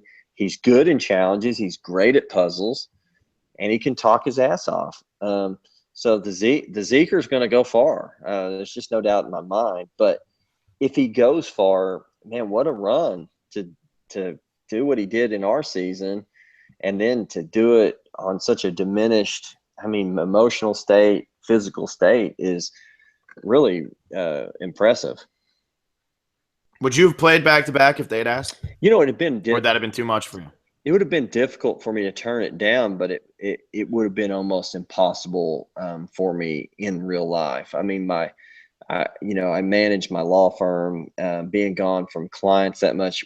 I got too much responsibility with clients. I couldn't just let them go that long.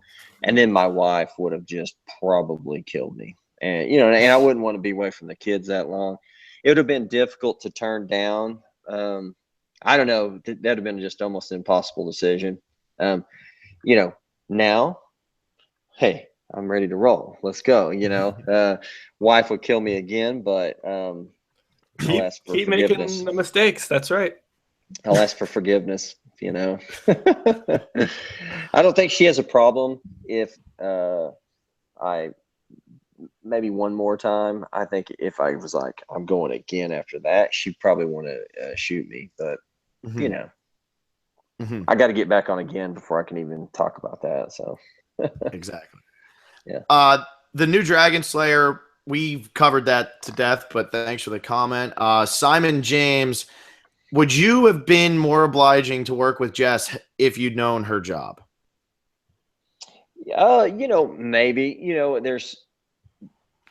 It's hard to say. I would have been a little more leery of her because, I did criminal defense for years and years, and prosecutors or DAs, sometimes I'm at odds with, not only on social issues, but political issues. But Jess is pretty liberal too. So I think that would have probably connected us better. And that's another reason that I shouldn't have held back on being a lawyer. I think Jess would have come to me and maybe said, hey, look, we have something in common. And maybe we would have, bonded there, And she has tattoos on her back. I have a bitch tattoo. We could have made it. Yeah, you gotta get more like Jess has. Jess definitely has a little bit more than you. You just have she's got, and hers are cool. Mine's lame. So How do you think we made out what it was on the show? I never watched in HD. I was always watching streams, so I don't even know if I made out what it was. But mine, it's just like it's like just tribal, whatever. It doesn't have any barbed wire on it, so thank God. I dodged that bullet. That's good. Yeah, that's that good. Bullet. Okay. Well, I'm seeing a lot from Jessica and Sunday. So thanks to them for interacting with our fans and listeners. There's a mention of participation trophies and everything like that. So yeah, they didn't ask anything specifically for you though, Chris. Well, that goes back to they are focused on themselves, just like I am. It's just the way it is, man. It's like, look at me. That's how we all are. Yeah, so that's it for the comments. I don't know, Will, if you have another question, but Chris, is there anything that you like? Is there any story or anything just that real you're mad truth that didn't make the cut, or something that you really just want, or something that was like so skewed in the edit that you really want to like be changed? Like anything? Yeah, I'll say this. This is kind of funny. the episode where they kind of, well, it's the Paul vote. And so they kind of pit Ken against Paul on this whole fishing thing, right? And Paul's like, I'm the fisherman, and he's not catching anything. And then Ken's like, I'm the fisherman, and he's catching fish, right? Well, what they don't show is like we all go to the summit, and we get back, and I was like, dude, when we get back in there, like we got to eat peanut butter and jelly and all this stuff. I was like, I'm going fishing for everybody, and we're going to catch a bunch of fish because people are going to be pissed, whether they should be or not. They're going to be pissed that we ate.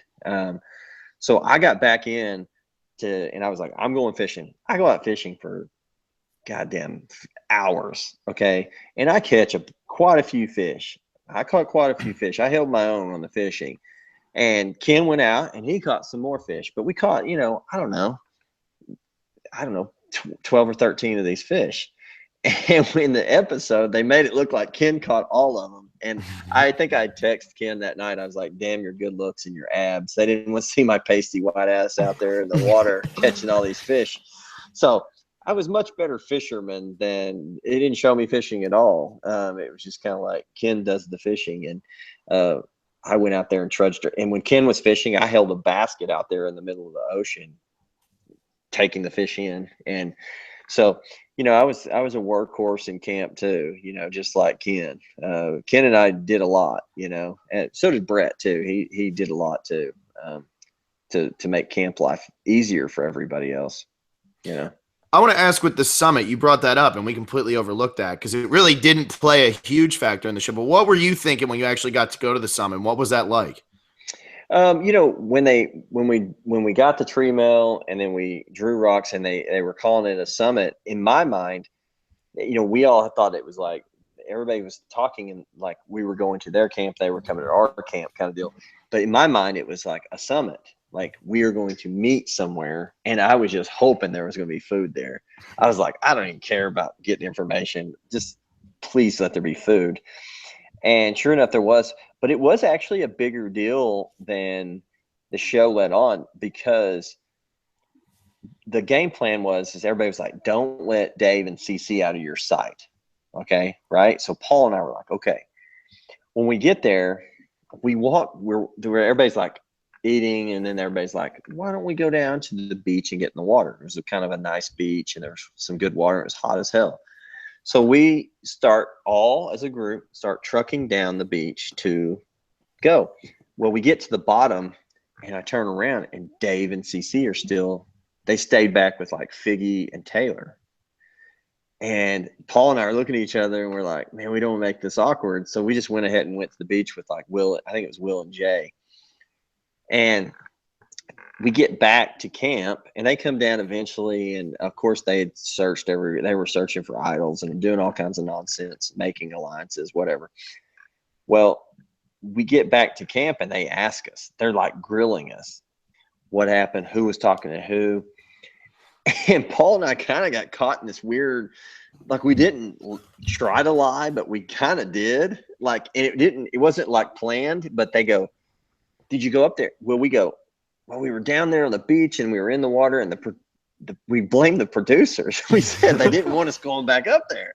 We were like, no, they told us to go down there and it was weird. And like, we kind of made this shit up like out of just nowhere. And it wasn't believable at all. It was just stupid.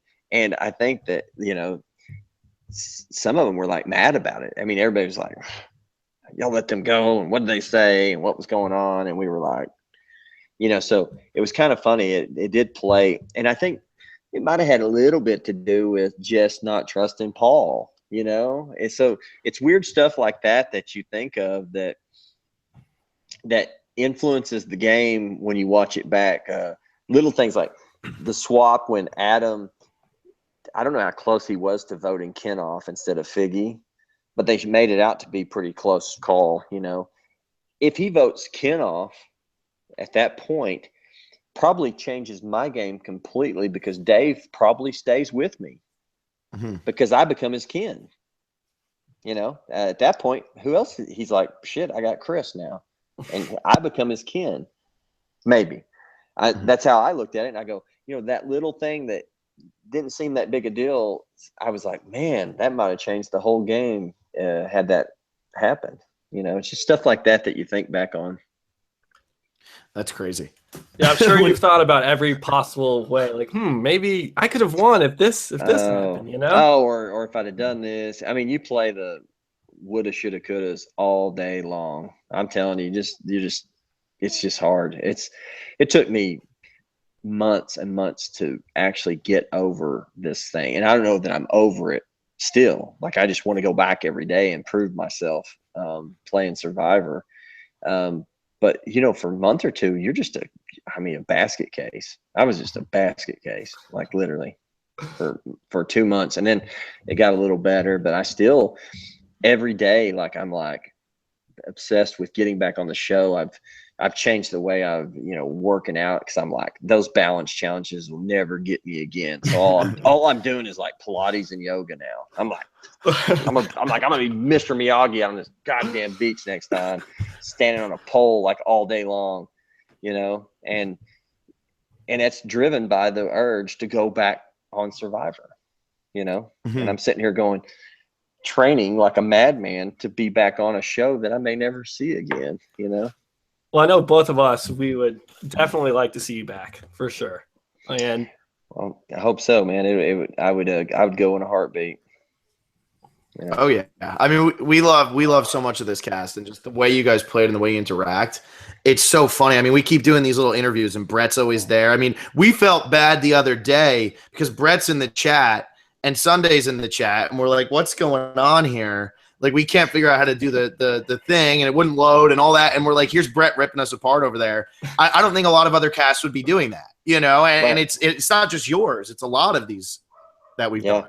No, I think it's a special cast. I mean, we met up in LA as a group before the show. The finale was great. We all went to Vegas afterwards. I mean, almost all of us. I think that is unusual. I do. I think there's little pockets of that in each season, little pockets, but to have, a core, sometimes 13, 14 of us together, getting along, it's pretty, I think that's pretty amazing. Absolutely. Yeah. All right. So, I mean, Chris, unless you have anything else, we don't have anything else up there. No, hell, this is the latest I've been up in a long time. I know, we feel bad. It's got 10:30 for you, right? 10:25 out here. Oh God. Yeah, you were saying that's how the podcast opened and that's how it's gonna end, is with Chris talking about it being past his bedtime. Yeah. But yeah, I mean, we really appreciate you coming on. We really appreciate you talking about all this. I mean, it was great to have you. This was a lot of fun. And no, I had a blast, and I would just say to all the fans of any Survivor this season, Ken's, Adams, the Daves, hey, you can't take any of it personally. We all were in a situation that's extremely difficult, extremely harsh situation, and you say and do things in that difficult situation that are crazy, but you try to do the best you can for yourself and for the show, and at the end of the day, it's the best game and the hardest game that's on the planet ever. It's period the most challenging. And if you're like me, stay at it 16 years, and I made it happen eventually. All you gotta do is come up with something, eat some shit, do something. You can make it. Your dreams can come true if you'll just eat dog shit. I can't. I'm going to get a camera right now. Yeah, it's the key to success. I live in an apartment. I'm just going to walk outside in the first one I see. It's not going to be my dog. That's a spin. That's a spin. Yeah. I would recommend maybe jumping the fence at a zoo and like a hippo or something. Then you're on. Yeah. I mean, you're going then. If you don't go to jail. Yeah, once you're out of jail, you can get on. All right. Well, I think this is a good place to wrap it up. Thanks so much, Chris, for coming on and having to reschedule and everything. Thanks to everybody for listening. If you're listening, definitely subscribe. We're going to be doing fantasy games once season 34 is announced, and we'll do a little cast assessment, and we'll be doing podcasts. So definitely subscribe, like the video, and Phil, you got anything else? No, that's it. We'll see you guys next time when this cast gets announced. Thanks a lot, guys. Appreciate it. You guys be good. Thank you. Be good. Thanks.